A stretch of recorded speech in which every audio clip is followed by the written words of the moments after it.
নমস্কার বন্ধুরা, আজ অনেক দিন পর আমার একটা ছোট্ট মিনি ব্লগ নিয়ে চলে আসলাম তোমাদের কাছে। কেমন আছো তোমরা? আমি এখন অনেকটাই ভালো আছি। আজ যাব বড় মাসির বাড়িতে, বড় মাসির নাতনিকে দেখতে।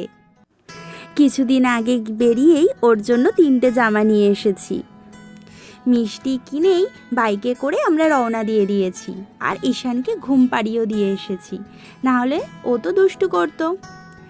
এরপর আবার আমাকে ঈশান ওঠার আগেই চলে আসতে হবে, তাই আমরা জিটি রোড দিয়ে যাচ্ছিলাম।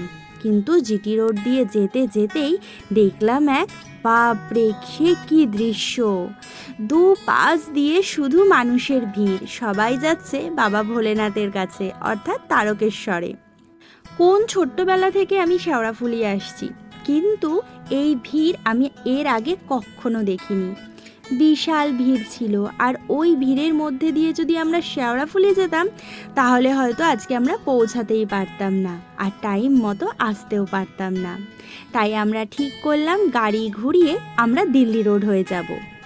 দিল্লি রোড দিয়ে যেতে আকাশের দিকে তাকাতে বেশ ভালো লাগছিল। আর কিন্তু বেশি দিন পুজো বাকি নেই, তাই পুজোর জন্য আকাশও আস্তে আস্তে সেজে উঠেছে।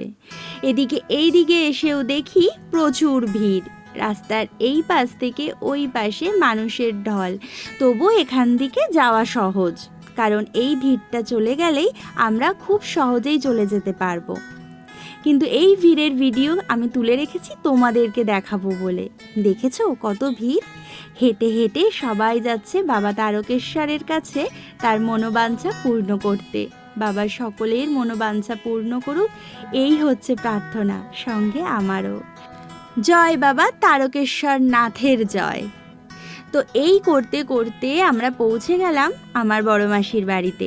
বড় মাসির বাড়িতে গিয়ে দেখি গেট খোলা, অথচ বাইরে কেউ নেই। তারপর গিয়ে দেখি সবাই ঘরের মধ্যে বসে রয়েছে। সোনা, বড় মাসি আর আমার ছোট মাসির মেয়ে দোলন্দি। আর সোনার পুটকুলি কি করছে জানো? দেখি পুটকুলি ঘুমিয়ে পড়েছে। ও ঘুমাচ্ছে দেখে আমিও একটু শরবত খেয়ে নিলাম। তারপর যেই ঘুম থেকে উঠেছে পুটকুলিকে আমি অনেকক্ষণ নিয়ে কোলে কোলে ছিলাম, সাথে গান করলাম, নাচ করলাম। ও আমার দিকে তাকাচ্ছিল আর ভাবছিল এটা কে, এনাকে তো আমি চিনি না।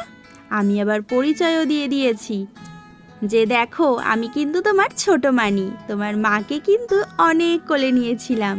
তোমার মাকে কোলে নেওয়ার জন্য আমার আর আমার দোলন্দির মধ্যে ভীষণ ঝগড়া হতো। সে এক যেন আনন্দের যুগের কথা। দেখতে দেখতে আমরা সব বড় হয়ে গেলাম, আর আমাদের পুটকুলিওগুলো চলে আসলো। হাসিও পায় ভাবলে। এখন আবার ছোট্ট তুলি এইভাবে দোল শিখেছে। ওর ডাকনাম তুলি, দোলন দিয়ে দিয়েছে। আবার সঞ্জয়ের কোলেও একটু ঘুরলো, খেললো। এরপর বাড়ি যাওয়ার পালা। দিল্লি রোড, জিটি রোড এই করতে করতে মাসি বাড়ি আসতেই অনেক দেরি হয়ে গিয়েছিল। ওইদিকে তো আবার ঈশানবাবু উঠে পড়বে, আর ওকে খাওয়াতেও হবে। তাই এবার যেতেই হবে, আবার অন্য দিন আসবো। তো যেতে যেতে দেখি রাস্তায় আবার ভিড়। ভিড়ে খুব আমার টেনশন হচ্ছিল, ঈশান উঠলে কি হবে। ঠাকুরকে ডাকছিলাম, আর এই করতে করতে ভিড়ও কেটে গেল।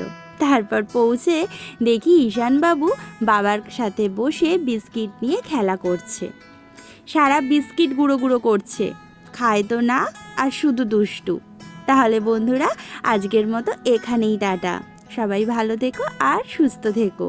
আর আমার মিনি ব্লগ যদি ভালো লাগে অবশ্যই লাইক, শেয়ার, কমেন্ট করো। এখনের মতো টাটা।